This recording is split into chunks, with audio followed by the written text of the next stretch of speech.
Okay, hi there everyone. We're now on our next video on mathematics in the modern world, and here we're going to talk about our next video in the transformations, that is the reflection. So we're done with our previous topics in rotation and translation using GeoGebra. Now we're going to show on how to do the reflection in GeoGebra.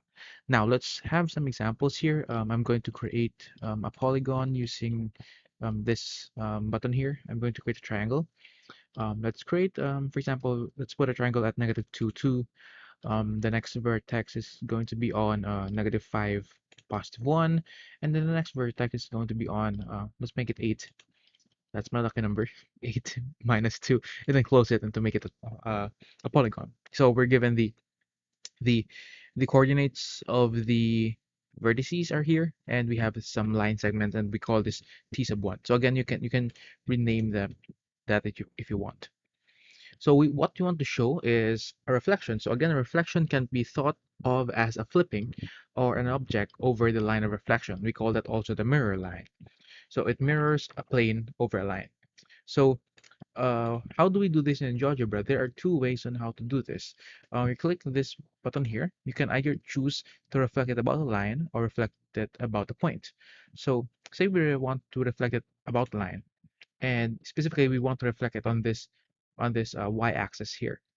Okay, so first we want to click on this the figure, and then click on the line where we want to reflect on.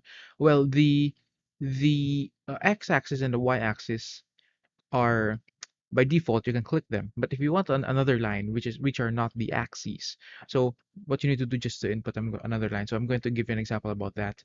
I'm going to click this y-axis again, and then give me this reflected um, triangle. So this is a triangle. Again, this is a rigid transformation.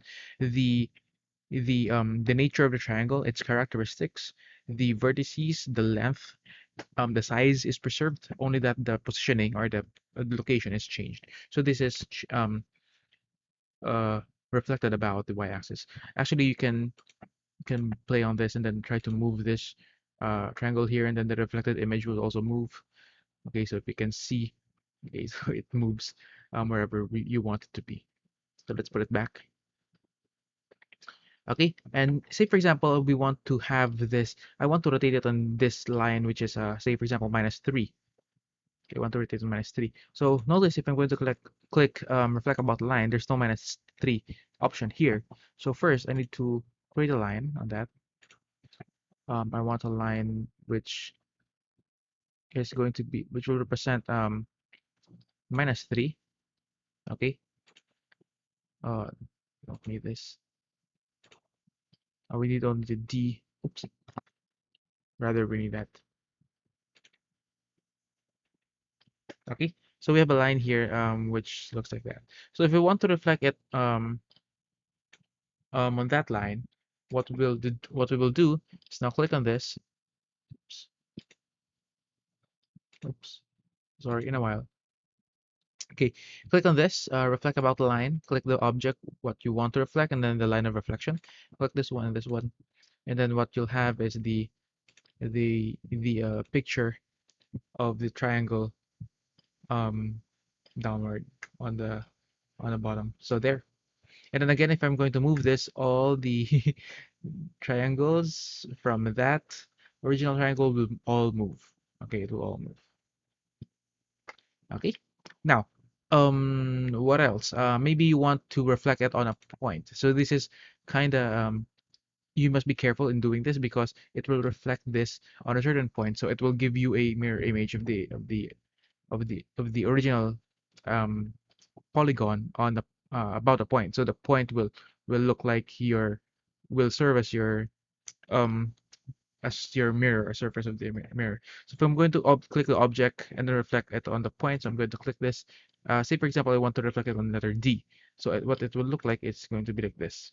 Okay, imagine since it's a letter D, and the picture of letter D um is diagonally from this original triangle. So it would look like it has a diagonal line running down from here from D. Okay, on this. Okay. We want to experiment on that again, to reflect about a point, and I want to reflect it on B prime. Oops, sorry.